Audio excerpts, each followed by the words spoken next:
Something has changed. Give me a minute, give me a second to figure it out. Everybody freeze like a T-Rex is about to attack you.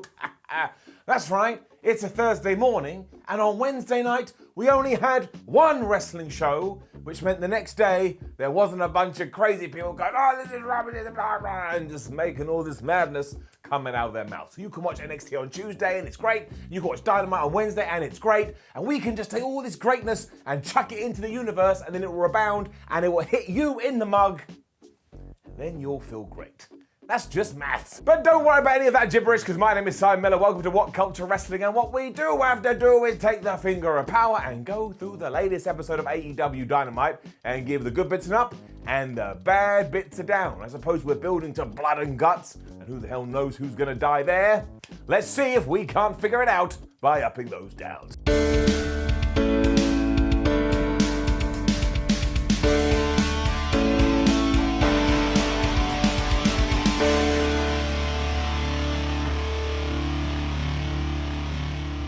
A Young Bucks video started this week's episode of Dynamite.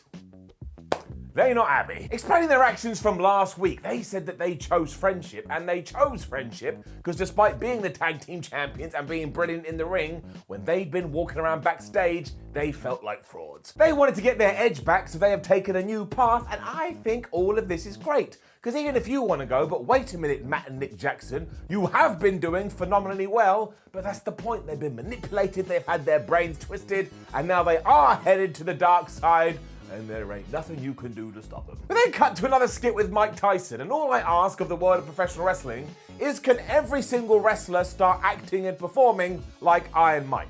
Because he was like half mucking around here, but also half like, if you do anything I don't enjoy, I will kill you. He is excited about being a special guest enforcer though tonight on the show, where of course MJF approached him and said, hey, here's a blank check, Iron Mike Tyson, why don't you come work for me? Because Mike Tyson is a crazy guy. He took the check, put it in his mouth, he swallowed it, and then spat the remains right into Maxwell's face. Now, I have no idea if this is true or not, but usually when you watch Dynamite, they make sure they get to their first match lickety-split, but here we got a little bit of depth and a little bit of story, and I'm going to assume that's probably because Tony Khan all went, well, we can actually take our time, we don't have to worry about people tuning into NXT, and I think that is for the best. It was in time for that traditional opening match, and my word, I mean, for starters, the Young Bucks have changed their gear because they're bad guys now, and they kind of look like clouds, and they were taking on Pac and Phoenix, and it was just otherworldly. It's one of those matches where I'm watching it making notes going, why am I even going to recount this? I can't do it justice. It's like looking at the Mona Lisa and me saying, well, it's just a woman and she's got a little bit of a smile. The Jacksons came out with Don Callis, so that is that, and the first thing we saw was Matt taking on Pac, and they started wrestling to begin with, and it was just so smooth. I rubbed my bald patch, and I thought, well, that feels smooth, and I guess this is kind of the visual representation of my head. Then I questioned my own existence, and I moved on. There was this cute bit too where Matt accidentally went to the good guy part of the ring and almost tagged in Ray Phoenix.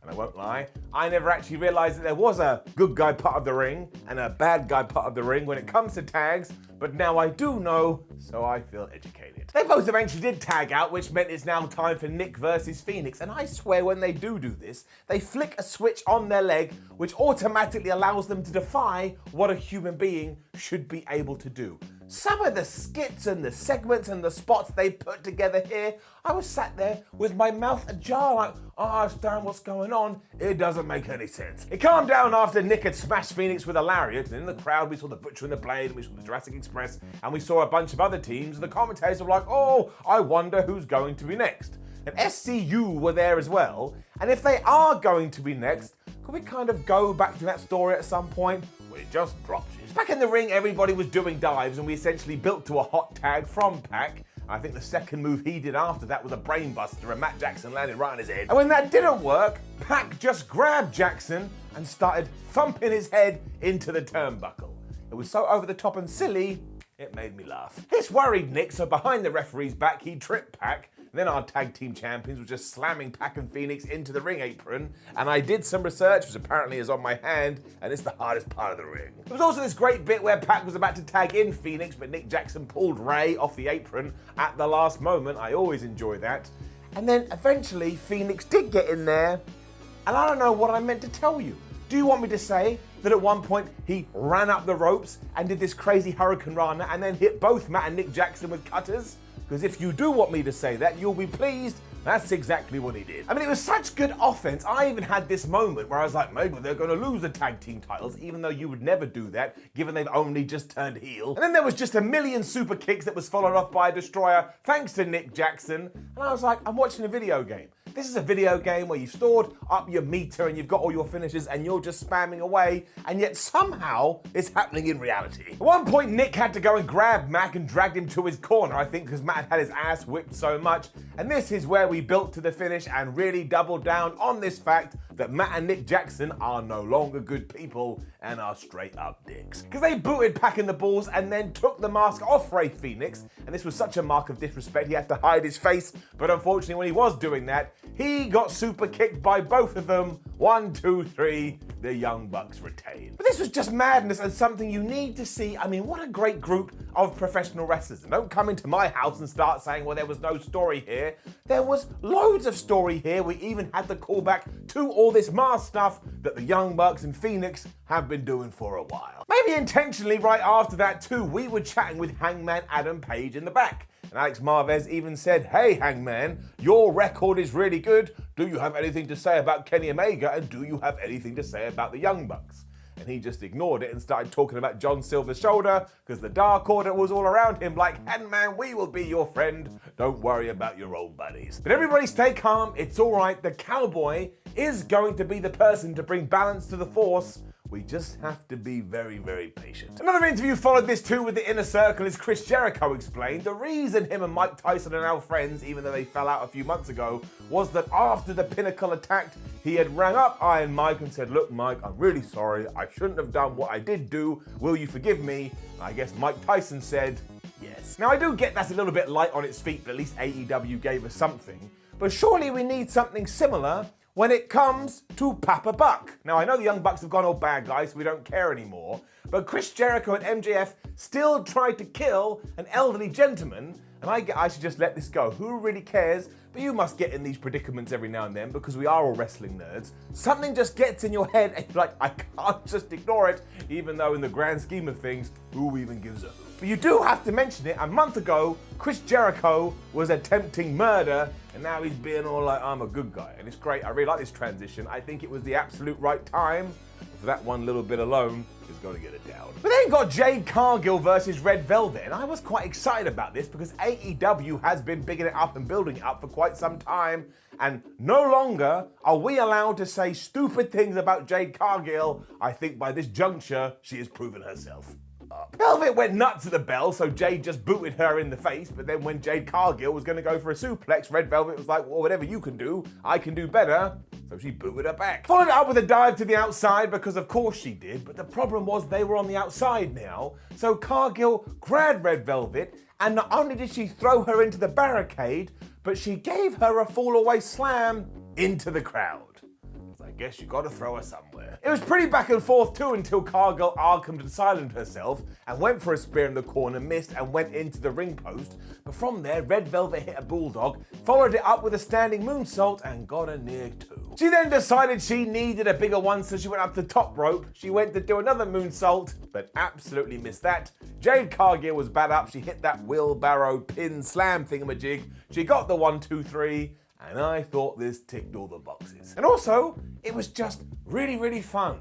And sometimes that's all I need is a little bit of fun. I had another great interview with Britt Baker next. She was over the moon that Red Velvet had lost, because if other women in the division do keep getting defeated, and she keeps winning, which she plans to do on Elevation and Dark, then she will climb up the rankings, and she can get herself a title shot. Now, I don't want to be that guy, so it means I'm going to be that guy, but this is exactly what WWE should have done with Charlotte Flair. It is such a simple story, but it just gets me invested and it gets me intrigued. I am so high on this new factory stable in AEW 2, and I admit that a large reason for that is because Anthony Ogogo is now, somebody's going to fire me, and of course because he's from these British Isles, from these shores. Well, I just find it somewhat of an inspiration, especially because he used to be a boxer, he then had to retire, he then decided he was going to be a pro wrestler, and now he's debuting on AEW. I mean, that's pretty damn good. As an aspiring pro wrestler myself, it also keeps me motivated. And man, are they doing a good job with his character.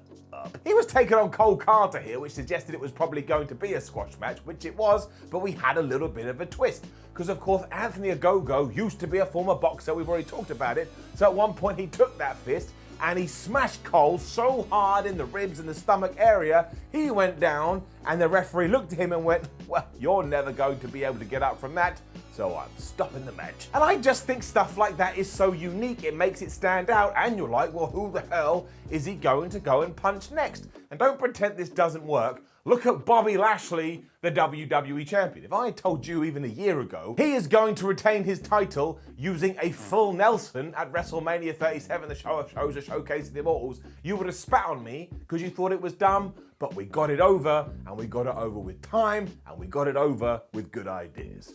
So I cannot wait to see what's next for Anthony Ogogo and the Factory. It just all works for me. Damn it, I miss my hands. Quick promo with Miro next, where he said, Kip Sabian hasn't shown up around here for a while, and I'm starting to question where he is. And I'm not gonna lie, it was a little bit like Miro had killed Kip Sabian and buried him under the floorboards. That's a little bit much. Still, he's sick and tired of waiting, so the rest of the AEW roster better be on notice because Miro is coming from them. And I really like this new version of Miro, and I'm hoping this is us pulling the trigger for real. Honestly, if you want to make him AEW champion at some point, you ain't gonna hear me moan. Chris Jericho was then taken on Dax Harwood with Mike Tyson as the special guest enforcer. See, AEW can do sports entertainment. This was just really easy to watch, to be honest, and we had Sammy Guevara and Cash Wheeler at ringside, but everybody else was banned, otherwise Mike Tyson was going to eat them alive too. And mostly the early story was Mike may be friends with Chris Jericho now, but he's calling it down the middle. So when Jericho tried to use a chair, he stopped that, and when Harwood was maybe using the ring in ways he shouldn't have done, Tyson stopped that too. But what he couldn't stop was when they were on the outside, and Harwood used a microphone, so Chris Jericho retaliated with a pen.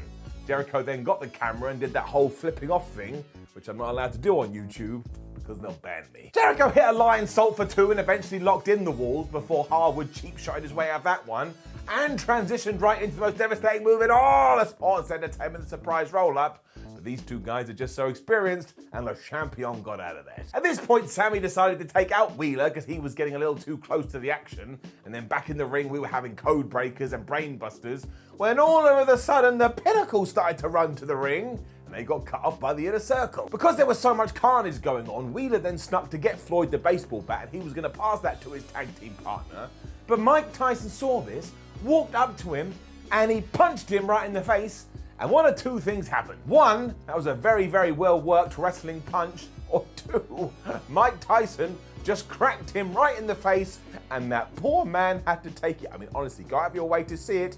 It kind of looks really brutal. Harwood was then about to hit a pile driver in the ring, but Sammy Guevara jumped up into the ring apron because he knows how wrestlers worked, and Harwood was all like, oh, I don't know what's going on. He was distracted, so Jericho smashed him with the Judas effect to get the 1, 2, 3. Very nice. Afterwards, Jericho also let us know that Mike Tyson is officially in the Inner Circle, so that's lovely jubbly. And honestly, when we get to Blood and Guts, the Pinnacle have to murder the Inner Circle, because ever since the Inner Circle has returned to TV, the Pinnacle have been kind of crap. And this is fine, like I say, as long as we get to that super special TV event, and they absolutely go crazy. The Elite was then standing outside the arena all together, and it was quite the sight to see. They said that they haven't changed, and now they're just being themselves, and Don Callis promised us more surprises, and shout out to that guy on Twitter who got in touch with me and said, I think it's gonna be Triple H, my friend, my buddy. I will put my life on the line, my literal life, that it's not gonna be the game. It ended with the Young Bucks pretending they were going to super kick the cameraman, but then Don Callis did it instead, and yes, he did slap his leg, and I really like this heel group. I've said it time and time again, I love factions, give me as many as possible, and this one feels like the real deal, obviously. Thunder Rosa video followed after that, and she's coming from everybody in the women's division, and I was like, damn right, Thunder Rosa, I don't think we've seen you since you had that crazy match with Britt Baker. Everybody should be walking around with like Thunder Rosa flags at the moment, but I guess slowly but surely she's making her way back. We then did the same thing that we did for Anthony Ogogo with Chris Statlander, and I say good. up. Because after her long-running injury, Chris was finally back in the ring, and we put her against Amber Nova and just reminded everyone, oh yeah, Chris Statlander is really good. He was bopping noses all over the place, and personally I'm glad that is back because it always makes me chuckle. I'm just that kind of a guy. And then eventually she hit Amber with the Big Bang Theory and got the 1, 2, 3. She did all these other power moves too, and you're like, oh my gosh, she is so powerful. But there's not much more to say here. We went out there to do a job, and a job we did. She is also officially with the best friends too, because she came out with them and they were supporting her in her corner, which again, I also like. Keep giving me the factions, keep giving me the groups, keep giving me the stables. Why wouldn't you have buddies in professional wrestling? I really liked our angle with Team Taz and Christian too, and I'll admit it, I wasn't 100% sure about this last week. It seemed a little bit confusing, but actually good.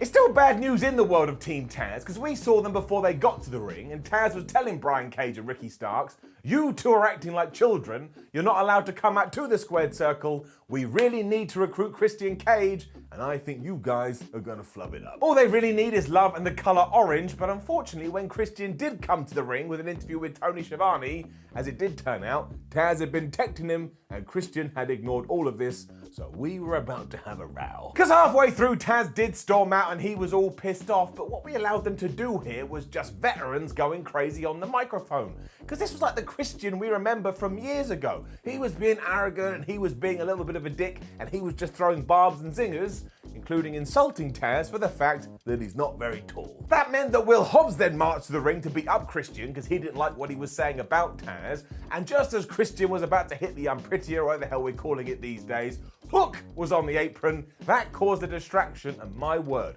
Will Hobbs hit Christian so hard, it was like he'd been attacked by a truck. I don't know how a truck attacks anything, but I'm standing by it. It also means that next week we are getting Christian versus Will Hobbs, and that's exactly the kind of things you should be doing with a legend like Mr. Cage. I'm really looking forward to this, I mean it. As in our main event, as Matt Hardy was taking on Darby Allin for the TNT Championship in a Falls Count Anywhere match, and what a spectacle this was. And also I just want to send some thoughts and feelings to the Hardy family because their dad passed away in the last week or so, and obviously that's never fun, but when it comes to the Hardy Boys, I'm pretty sure he was instrumental in starting their wrestling career. So yeah, I just hope they're doing okay. Back to the match, however, given that rules weren't a thing, the first thing that Matt Hardy did was, hello, look at this steel chair, Darby Allin, would you like me to attack you with it? Darby Allin said no, but Matt Hardy disagreed, so he started to wallop the champion so hard, in around about 32 seconds, you could see the welts on his back. The whole match was kind of based around this chair, because within about 5 minutes, Matt Hardy had Darby Allin's neck within it, and I think he was going to give him a twist of fate, but that woke up Darby Allin. He was like, oh wait, no, I don't want to die, and he started to fight back. He started to use the chair to his own advantage when, of course, out came the Hardy family, even though Matt said he didn't want them there. And the Butcher and the Blade, because they closed up shop for the day, had a trash can, and they just chucked it right into Darby Allin's face. This was also the trigger for Sting and the Dark Order to come out there, because of course Sting wanted to help his son. And as I said last week, and as I'm going to say again now, I love the fact that you don't see Sting and Darby Allin together anymore, but they're still helping each other out. I've already made my point about this around about 10 minutes ago. I ain't gonna make it again. It then went absolutely nuts, and I'll try and get this right if I can, because Ethan Page and Scorpion Sky were out here for some reason, and they were trying to get involved with Sting, but then Lance Archer came out and he started to beat everybody out, and then there was kind of this mutual respect between Sting and Lance Archer, including Lance just pointing at the Stinger. And I don't know whether that was code for make sure you throw your back to Darby Allin, because straight away, he threw his back to Darby Allin. Now that is terrible parenting, because you should never give your child a weapon, but also, it didn't work. Matt Hardy instead hit Darby Allin right in the testicles, and followed up with a twist of fate, but alas, he could only get a 2. Because of that though, he took Darby, he went backstage, he set him up on a table, he climbed a ladder, and then hit a leg drop through all of this carnage. And don't forget, Matt Hardy had that problem with his back only a couple of years ago, so officially, Matt Hardy is crazy. Allin soon got his revenge by also hitting Matt Hardy right in the balls, and then, if you can believe it, ever since October 2019, and I may be wrong, we had our first breaking of the English announce table, And what a flubbing way to do it. Because using the bat, he was able to put Matt Hardy onto this wood, and then he climbed up the scaffolding, and he was pretty damn high, and he hit a coffin drop from there, through the announce table, essentially murdered Matt Hardy, and was able to get a 1, 2, 3. And I audibly said out loud, well, if you're gonna end a show, that's a way to do it. I mean, what a bonkers match to have on a random Wednesday. And you always see these few people going, AEW does this too much. What? Gives us crazy over-the-top wrestling matches? Oh yeah, what a bind. I'm absolutely devastated by this news. It, of course, is getting it up. Which brought us to the end of the first ever AEW Dynamite that wasn't staring down the barrel of an NXT gun, and they did what they had to do. I had a very good time, and therefore it's getting it up. Now, don't forget to leave a comment below and let us know what you thought about last night's AEW Dynamite, and then like the video, share the video, and subscribe. Head on over to WhatCulture.com where you can read more about the wrestling world. Follow us on social media because it's 2021. And as there are videos around my head, give another one a click. We always appreciate it. My name is Simon for WhatCulture. Thank you very much for joining me as always. And nice and simple, have a great day.